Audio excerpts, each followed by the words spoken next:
یو خبره به ذهن کې اچو لا طاعة لمخلوق فی معصیت الخالق چې کم ځای د خدای نافرمانی راځي بیا به د مخلوق تابعداري نه کوو مونځ به نه پرېږدو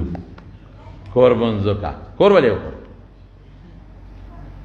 جماعت ته مه راځه ولې مه راځه ټیک ده که کوم بیمار هغه دی نه راځي رسول الله صلی الله علیه وسلم یو ځل فرمایلی صحابي ته حکم وکړ چې بانګ یې ووایي وی بانګ نه آواز پس آواز وکړه الا صلوا فی الرحال یا الصلاة فی الرحال کورونو کې مونځ وکړي باران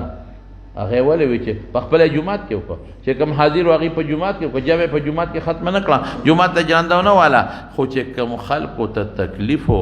په راتلو کې نشو راتلی نو هغې له اجازت ورکړه چې خیر دی خټې دي او باران دی تکلیف دی او جومات چت هم څڅېده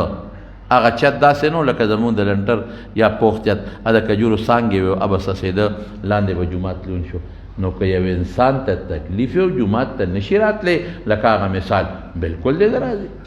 یو انسان بیمار دی ته پته را چې زما دا بیماري که زه ټوخې انټوشې وکړم نو بل ته رسېږي نه دی راځي هغه رخصت دی اجازت دی لیکن چې کم جوړ دی او برابر دی دا ولې منې کې واوره په یو غذا کې نبی کریم صلی الله علیه وسلم موجود دی صحابه سره دی او کافرو نه یاره وه یاره څک چې کافر مخامخ رالل ډېر خلک وایي جي د مرض د خورېدو خدشه ده نو جومات ته مه راځئ د مرض د خورېدو څه ده خدشه ده مه راځه ما درته وختي وي چې مرض څوک خوري نو چې ته خدای ته رجوع ونه کړې او خدای ته شا کړې نو ښه به کور ته به یې درپسې دردن نه کړي او چې خدای ته دې رجوع کړه نو خورونکي خو الله دې توبه یې ورته وویسته راغلی به دنه خدای ختم کړي نن اوس یونس علیه السلام راغلی تکلیف رب العالمین ختم کړه ایوب علیه السلام راغلی بیماری خدای پاک ختمه کړه بیماری کې پروت و چې کله الله پاک ته رجوع وکړله نو رب العالمین ته بیماری ختمه کړه نو ایمان مضبوط کې محکم کې سړیه داسې کوئ ټول خلک یې په یاره کې اچولی بس داسې دا خلک او ډاکټران یریږي وی مرض ہے پا کور کے کسوک نا جوڑ شو اس پر کے مر کے خورے من غرق نہ کے ہوئے ہاں پا چوٹے سیکرٹریٹ پا چوٹے شو نوکران ټول پا چوٹے دی ټول ملک لاک ڈاؤن دے کراچے ټول لاک ڈاؤن دا الکا ولی مرض ہے دا بیماری دا ولی دا خدای تا پا دا کور کے نشی را پردولی سے اور احتیاط وقت پل دے چے کم انسان بیمار دی ندے را دی کم نا جوړه ډاکټر لدی لا ډاکټر نه هغه وی چې ټوخکې ګورې را نشي او چې معمولی سو پرنجاو کې انټوشه مورده مخکې روزو کې چایو لطیفه یا حقیقت دی یو غریب انټوشه وکړه ډاکټر لاله چې ډاکټر لاله انټوشه وکړه نو هغه ډاکټر وته یې ټیسټ پکې کورونا نه چته وی ډاکټر صاحب ټیسټ پسو کېږي په 10,000 روپے بس هغه مریض د هغه ډاکټر مخکې او پړش کې او انټوشي وکړه وی ما پړش وکړه ورشه ځان له ټسټ وکړه که ستا و زما به مې او که ستا نو زما به مې انټوشي مې وکړه دماکه مې درته وکړه چې درغی او ځان له ټسټونه کوه که ستا راوخت خو زما به مې او که ستا راونخت زما به م نه پرون چې خبره کوله چې لاهور کې یو ډاکټره ده هغه انټوشي باندې لیکه تېره ټوله دنیا هغه ډاکټر ته مته ډاکټر انټوشي کوي یا خدای انټوشي خو ټوله دنیا کوي ډاکټر انټوشي کوي ډاکټر انټوشي کیسه چلو شي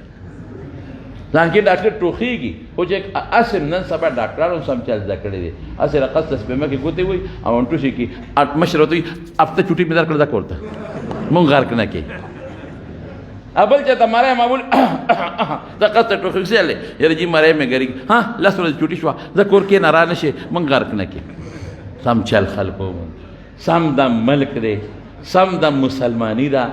خدای ته رجوع کې صدقې ورکې استغفار ووایې جومات ته راشه خدای ته جړاګانې وکړئ چې خدای بیماري ختمه کړي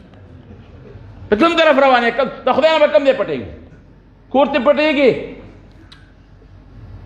اوټل کې به ډوډۍ نه خوري وای اوټل کې به الې نو کور به خوري او دا جراثیم کور نشته اوټل کې دی دا د اوټل په کورسۍ ناست دی دا بهر نه ناست دا اوس څه خبره ده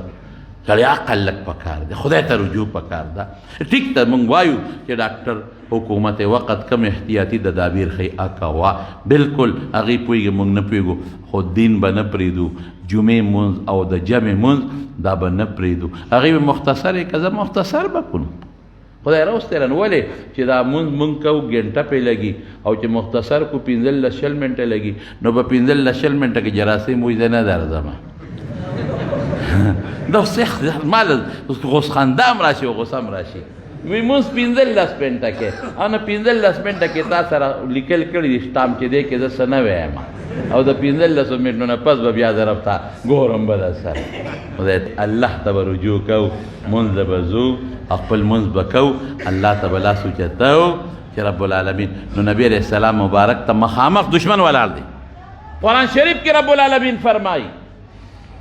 وَإِذَا كُنْتَ فِيهِمْ فَأَقَمْتَ لَهُمُ الصَّلَاةَ چې ته په دې قوم کې موجود حضور پاک ته الله فرمایي او د خلکو ته مونځ کې نو څه چل دی وکړي فَلْتَقُمْ طَائِفَةٌ مِّنْهُمْ مَعَكَ ګوره جمع دونه قیمتي ده دشمن ولاړ دی حضور پاک نیم قوم دشمن ته مخامخ ودرو وَلْيَأْخُذُوا أَسْلِحَتَهُمْ وسلې والے نیم قوم چې دی هغه پیغمبر علیه السلام سره ودرېده نیم دشمن ته ودرېد نیم نبی علیه السلام سره ودرېده چې د نیمو د پیغمبر علیه السلام سره یو رکعت وکړو د نیمو او حضور پاک دویم رکعت ته پاسېده وکې د دې مسلې ته د صلات خوف وایي چې حضور پاک دویم رکعت ته پاسېده نو دا نیم لاړل دشمن ته ودرېده اوس په منځه کې روان دي د اجازت دی هغه ډله راله نبی علیہ السلام پسې ودرېدله نو رسول الله مبارک خپل دویم رکعت وکړه دې ډلې ته د دې لومبې رکعت شو دوی خو یو وکړه لومبې او د پیغمبر علیه السلام دوه شو حضور پاک سلام وګرځو اوس دا ډله به ځان له خپل مونځ پوره کړي هغه ډله به راشي هغې به ځان له خپل مونځ پوره کړي یعنې په دې طریقې جمع وکړه خو جمع یې پرې نه ښوده دشمن ته وایي خدشه ده د بیمارۍ هغه یقیني دشمن مخامخ ولاړ دی او بیا رسول الله مبارک جمع پرې نه ښوده نیم قوم ځان پسې ودرون مې دشمن ته مخامخ ودرو خیر دی جمع کې لاړ راشه پروا نشته خو چې جمع در نه پاتې نه شي موږ به د خدای قهر له دعوت نه ورکوو موږ به د خدای غضب له دعوت نه ورکوو الله په احکاماتو نه منلو کې د خدای غضب راوچتېږي د خدای قهر راوچتېږي الله ته به ژړا کوو صدقه به ورکوو تسبیحات به وایو د جمع مونځ به کوو او د الله نه به سوال کوو چې خدای دا بیماری راوستونکی ته او لرې کوونکی ته او خدای د مسلمان نه دا بیماری لرې کې او په دغه ظالمانو بدبختو کافر یې ور واچې چې کم کافر د مسلمان خلاف لګیا دي سازشونه کوي